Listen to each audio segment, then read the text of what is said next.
कृष्णाय वासुदेवाय हरहि परमात्मने प्रणतक्लेशनाशाय श्री गोविन्दाय नमो नमः। सखायो रामकृष्णो मे जयति स्वं निरन्तरम् जयन्ती मध्वगौरांग नित्यानंदा जगद्विता। जय श्री राधे। तो आज हम लोग चर्चा करेंगे। आज का प्रश्न है कि मन को शांति कैसे मिले। कहते हैं कि मन को शांति मिलने का एक ही सबसे सीधा सरल उपाय है कि मनुष्य केवल अपनी अनुभव का आदर करता रहे तो उसका जीवन सफल हो जाता है। अनुभव के एक मन से होता है और एक आत्मा से। अनुभव क्या है कि अपने पास जो चीज मिली है वह अपनी नहीं है, यह खास बात है। और जो मिली हुई है वह अपनी नहीं होती है। शरीर, धन, जमीन, स्त्री, वैभव, संपत्ति जो कुछ मिला है वे सब अपना नहीं है। और देखिए, इस बात पर हम लोग यदि विचार करें, ऐसा मानने से ममता मिट जाती है कि अपना ही नहीं, ममता ही नहीं, अहम भी मिट जाता है। और महाराज, सारी अहमता जब ममता मिट जाती है तो यहां से शांति प्रारंभ हो जाती है मन को। गीता जी में 13वें अध्याय के पहले श्लोक में भगवान ने इस शरीर को बताया है, इदम शरीरम कौन्तेय क्षेत्रम। इदम मतलब यह कहा है कि जो यह होता है वह मैं नहीं होता, और जो मैं होता है वह यह नहीं होता। इदम शरीरम कहकर के आगे शरीर का विवेचन करते हैं। गीता जी के 13वें अध्याय के 5वें श्लोक में कहा है कि महाभूतान्यहंकारो बुद्धिरव्यक्त में वच इंद्रियाणि दशैकम च पंच चेंद्रिय गोचरा। 5 महाभूत, अहंकार, बुद्धि, इंद्रिया तथा मन और प्रकृति। मन और प्रकृति ये सब पांचों सहित सब इदम शरीरम, मतलब सब शरीर के अंदर है, शरीर से बाहर कुछ भी नहीं है। अतः ये शरीर मैं नहीं हूं, इस बात को दृढ़ता से हम लोग समझ लें। प्रश्न उठता है कि जब ये शरीर मेरा नहीं है, ये शरीर ये मेरा है, आप इस शरीर को जितना और जैसे चाहे रख सकते हैं। बताइए, जितना चाहे जैसे रख सकते हैं क्या? नहीं। इसमें होने वाला जो परिवर्तन है कि जैसी अवस्था बाल अवस्था में थी वो किशोर अवस्था में नहीं रही, किशोर अवस्था में जो कंडीशन थी वो यौवन अवस्था में नहीं रही है, और जो यौवन अवस्था में रही है वो वृद्ध अवस्था में नहीं रही। अगर ये परिवर्तन शरीर हमारा है तो इस परिवर्तन को हम लोग रोक सकते हैं यदि हमारा है। तो वृद्धावस्था आती है तो हम लोग वृद्धावस्था को रोक सकते हैं क्या? नहीं। देखिए, इसे हम लोग मौत से बचा सकते हैं क्या? यदि हमारा है तो हम भाई क्यों जाने देंगे इसको? यदि हमारा है तो हमारे ही पास रहेगा। यदि देखिए, यदि यह हमारे हाथ की बात नहीं तो फिर यह शरीर आपका मेरा कैसे हुआ? अतः ममता और अहंकार को जीवित रहते हुए छोड़ दो, बड़ी शांति मिलेगी। निर्ममो निरहंकार है सह शांति मधिगच्छति। गीता जी के दूसरे अध्याय के 71वें श्लोक में कहा गया है। महाराज निर्ममो निरहंकार है, अगर इस अहंकार को छोड़ देते हो, स शांति मद गच्छति, तो शांति को प्राप्त हो जाओगे। अहमता ममता को नहीं छोड़ोगे तो भी ये छूटेंगे ही, एक दिन इनको छूटना है। आप नहीं छोड़ोगे तो, परंतु आप इन्हें नहीं छोड़ोगे तो अशांति, दुख, संताप और जलन होते ही रहेंगे, एक दूसरे से दुष्भाव होते ही रहेंगे। इस शरीर से किए गए पाप तथा पुण्य के फल भोगने के लिए अनेक जन्म हमको लेने पड़ेंगे, शरीर के पाप भोगने के लिए। इसलिए यदि आप यह स्वीकार कर लें कि शरीर, इंद्रियां, मन, बुद्धि तथा अहंकार जितने भी हैं ये सब मेरा नहीं है, तो इनके द्वारा की गई क्रिया भी आपकी नहीं है। इस बात को गीता जी में कहा गया है कि गुणा गुणेषु वर्तन्ते। गीता जी के 13वें अध्याय, गीता जी के तीसरे अध्याय के 38वें श्लोक में कहा गया है, गुणा गुणेषु वर्तन्ते, अर्थात गुण ही गुण में बरत रहे हैं। प्रकृति क्रियमाणानि गुणे कर्माणि सर्वशः अहंकार विमूढ़ात्मा कर्ताहमिति मन्यते। प्रकृति क्रियमाणानि गुणे कर्माणि सर्वशः, वास्तव में सब कर्म प्रकृति के गुणों के द्वारा किए जाते हैं। अहंकार विमूढ़ात्मा कर्ताहमिति मन्यते, महाराज के परंतु अहंकार से मोहित होकर के अंतकरण वाला जीव पुरुष अज्ञानी मैं करता हूं ऐसा मान लेता है। तो क्या करना है? करना है कि नेव किंचित करोमिति युक्ते, नेव किंचित करोमिति युक्तो मन्येत, ऐसा मान लेना कि कुछ नहीं करता हूं, करने वाला कोई और है, कराने वाला कोई और है, क्योंकि मैं जानने वाला हूं और ये सब जानने में आने वाले हैं जितने भी हैं। इनसे होने वाली क्रियाएं तो मेरी कैसे हुई है? आगे गीता जी के 13वें अध्याय के ही 29वें श्लोक में लिखा हुआ है कि प्रकृतेव च कर्माणि क्रियमाणानि सर्वशः यह पश्यति तथात्मान कर्तारं स पश्यति। जो यह जानता है कि क्रिया केवल प्रकृति के द्वारा होती है, जो यह जानता है कि क्रिया केवल प्रकृति के द्वारा होती है, महाराज वह अपने को अकर्ता देखता है। और जब अपने को अकर्ता देखता है तो गीता जी के 18वें अध्याय के 17वें श्लोक में कहा गया है कि यस्य नाहंकृतो भावो बुद्धिर यस्य न लिप्यते हत्वापि न इमान लोकांत हंति न निबध्यते। यह सब लोगों को मार करके भी वास्तव में ना तो मारता है न पाप से बंधता है। मनुष्य जो भी है अहंकार भाव से ही फंसा है, और वह अहंकृत भाव वास्तव में है नहीं, केवल माना हुआ है। और माना हुआ ना मानने से छूट जाता है, माना ही तो है। जैसे मन से मान लिया तो मन से छूट भी तो सकता है अगर हम लोग कोशिश करेंगे तो। यह आपके हमारे सबके अनुभव की बात है कि अतः इस बात को मान लें कि शरीर मैं नहीं हूं, यह शरीर मेरा नहीं है, शरीर अलग है और मैं अलग हूं। तो गीता जी के दूसरे अध्याय के महाराज श्लोक में लिखा हुआ कि वासांसी जीर्णानि यथा विहाय नवानि गृह्णन्ति नरो पराणि।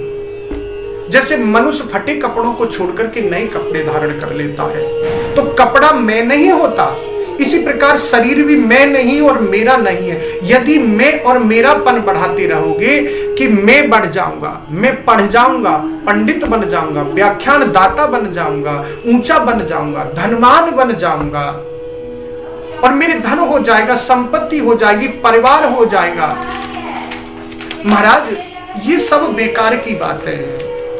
कहते ना तेरी सत्ता के बिना हे प्रभु मंगल मूल पत्ता तक हिलता नहीं खिले न कोई फूल। इस प्रकार में और मेरापन बढ़ाते रहोगे महाराज तो जीवन में अशांति, शांति कहां मिलेगी? जीवन में ये मैं और मेरापन बढ़ेगा तो शांति और सुख की प्राप्ति नहीं होने वाली। और जहां अहमता महमता छोड़ी के उसी क्षण सह शांति मध गच्छति, शांति को प्राप्त हो जाओगे। तो आज का हम लोगों का प्रश्न था कि मन को शांति कैसे मिले, हम लोग परम शांति कैसे प्राप्त कर सके। तो अहमता ममता बढ़ा करके, अहमता और ममता बढ़ा करके अशांति आपकी स्वयं पैदा की हुई वस्तु है। अहमता ममता बढ़ा लिया आपने, जितनी अहमता ममता अधिक होगी उतनी अशांति अधिक होगी, और अहमता ममता का जहां त्याग किया कि तत्काल शांति मिल जाती है। त्यागा शांतिरंतरम, सीधी सरल बात है। व्यवहार में कह दीजिए, व्यवहार में कह दीजिए कि जमीन मेरी है, पुत्र मेरा है, जायदाद मेरी है, ये सब कुछ दिख रहा है, ये सब मेरा है, लेकिन हृदय से नहीं। हृदय से तो केवल एक ही शब्द निकलना चाहिए कि कन्हैया ठाकुर मेरे, राघव राम मेरे। महाराज अंदर से व्यवहार से मान लीजिए कि सब कुछ मेरा है ऊपर से, लेकिन अंदर से तो केवल भगवान ही मेरा है और मैं भगवान का हूं। अंदर से बाहर से सब में आ सकते हो जाओ, लेकिन अंदर से हृदय से आसक्ति केवल ईश्वर के चरणों में रहनी चाहिए। सीधी सी बात है। एक प्रसंग आता है कि एक बार एक साधु बाबा नगर में भिक्षा करके एक बगीचे में बैठ गए थे। तो सायंकाल को एक घूमता हुआ राजा वहां पर आया। तो राजा ने बाबा से पूछा कि यहां कैसे बैठे हो बाबा, किसी धर्मशाला या सराय में जाना चाहिए। साधु बाबा ने कहा कि यह सराय ही तो है राजन। राजा ने कहा कि ये तो मेरी कोठी है, मेरा महल है महाराज, ये सराय कहां से हो गया, ये मेरी बंगला है मेरा। साधु बाबू बोले कि अच्छा, बोलो कि अच्छा आपकी कोठी है। राजा बोला हाँ। तो बताइए आपसे पहले इस कोठी में कौन रहता था। तो बोले हमारे दादाजी परदादाजी पूर्वज रहते थे। बोले अच्छा, और अभी हम हैं। बोले आप मर जाओगे तो बोले महाराज जब हम मर जाएंगे तो इसमें हमारी संतान रहेगी, मेरा बेटा तैयार, जब तक हम जिंदा हैं जब तक हम रहेंगे, फिर हमारे लड़के रहेंगे। साधु बोले तो फिर धर्मशाला और सराय किसे कहते हैं।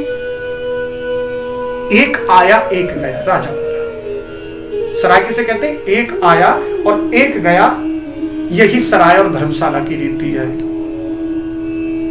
तो साधु बाबा, व्यक्ति वस्तु पदार्थ हमें जो भी मिलते हैं उसका सदुपयोग करना चाहिए। सब सराय है, सब धर्मशाला है। यहां तो रीत कहते ना कि रीत पुरानी जगत की, रीत पुरानी जगत की, कोई आए कोई जाए, रे मन चिंता क्यों करे, क्यों दुख दर्द मनाए। देखिए जो भी वस्तु प्रकृति ने दी है, ईश्वर ने दी है, उसे केवल प्रकृति के लिए रखी है। जो भी मिलते हैं उनका सदुपयोग करना है, उन पर अधिकार नहीं जमाना है। कबीर दास जी ने शरीर को चादर मान करके कहा है, कबीरा चादर है झीनी, सदा राम रस भीनी। फिर अंत में कहा है कबीर बाबा ने, 9-10 मास बुनता लाग्या मूरख मैली कीनी, दास कबीर जुगत से जोड़ी ज्यों की त्यों रख दीनी। इसका अर्थ हुआ कि शरीर में मेरापन और मैंपन जो भी है इसका करना है कि मैंपन और मेरापन इस शरीर में नहीं रखना है। इसका सदुपयोग अपने कल्याण के लिए करिए। बड़े भाग मानुष तन पावा, सुर दुर्लभ सदग्रंथ ही गावा। बड़े भाग से 84 लाख योनियों के बाद में ये जब मानव का तन मिलता है, जिसके लिए देवता लोग भी तरसते, क्योंकि परम कल्याण का केवल यही एक साधन है, और वो साधन है मानव तन। मोक्ष के द्वारे पर एक बहुत बड़ा ताला लगा हुआ है, उसकी बड़ी सटीक चाबी है मानव तन। चाबियां तो 84 लाख हैं, लेकिन कोई भी चाबी जो है उसमें महाराज सटीक नहीं बैठती है। तो अपने इसका सदुपयोग हमने मानव तन का सदुपयोग करना है केवल अपने परम कल्याण के लिए। इस बात का पक्का विचार कर ले कि यह शरीर संसार की वस्तुएं, सामग्री जो है ये सब संसार की है और संसार की सेवा के लिए मिली है। इन्हें अपनी न मान करके संसार की माने और संसार की सेवा के लिए माने, इससे वस्तुओं का सदुपयोग होगा। परंतु अपनी और अपने लिए मानेंगे तो वस्तुओं का दुरुपयोग होगा और दुरुपयोग से हमें दंड भोगना पड़ेगा। इन्हें अपना मानने से लाभ तो कोई होगा नहीं और हानि किसी तरह की भी बाकी बचेगी नहीं। लाभ नहीं होगा, हानि भी किसी तरह की बाकी नहीं बच पाएगी। इन पर अब अपना अधिकार जमाना, कब्जा करना बेईमानी है और यही सबसे बड़ा बंधन का कारण है। देखिए, ये भगवान की है, यह संसार की है या प्रकृति की है, जिसकी है उसकी माने तो यही सबसे बड़ी मुक्ति कहलाई जाती है।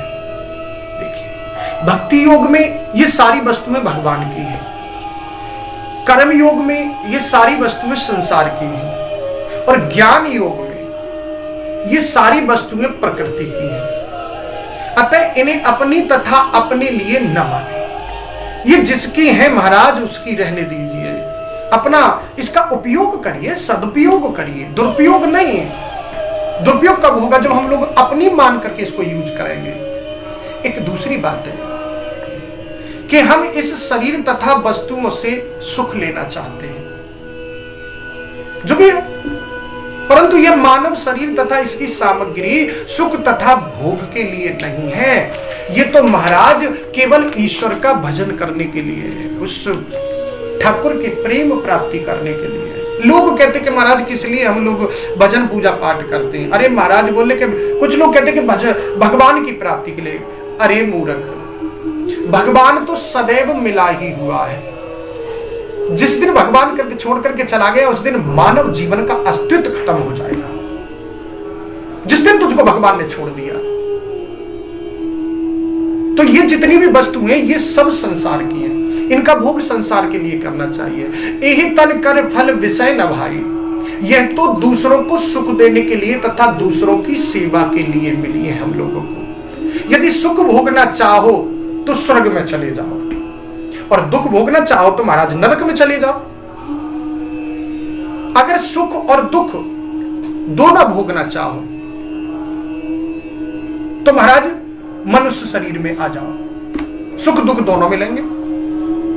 सुख दुख दोनों से ऊंचे उठने पर ही महान आनंद, महान शांति की प्राप्ति होती है। यदि इन दोनों से ऊपर उठना चाहते हो तो ईश्वर की शरण ग्रहण कर लीजिए, भगवान की शरण ग्रहण कर लीजिए, कृष्ण की शरण ग्रहण कर लीजिए, मेरे राघव राम की शरण ग्रहण कर लीजिए। महाराज जीवन का कल्याण हो जाएगा। देखिए, और यदि सुख की कामना छोड़ दोगे तो महान आनंद और महान शांति की प्राप्ति होगी। सुख की कामना मन से त्याग दीजिए। कि सुख दुख क्या है?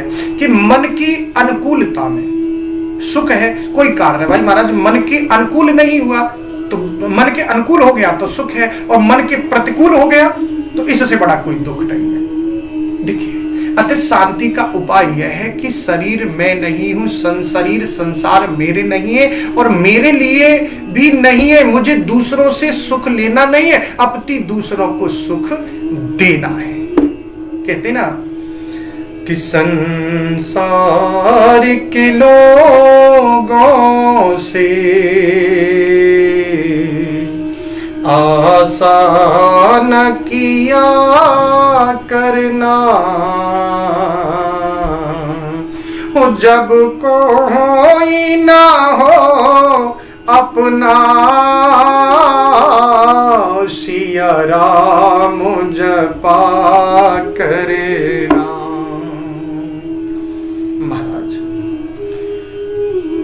बड़ा सुंदर भजन है। यदि एक बार बैठ करके थोड़ा सा विचार करें कि वास्तविक मैं कौन हूं, मैं क्या हूं, तो जब अपनी असली औकात की हम लोगों को पता चलती है, असली औकात की पता लगेगी कि वास्तव में क्या है। जब वो वास्तविक स्वरूप जब दिखाई देगा तब शांति और जीवन जीने का आनंद आता है। जय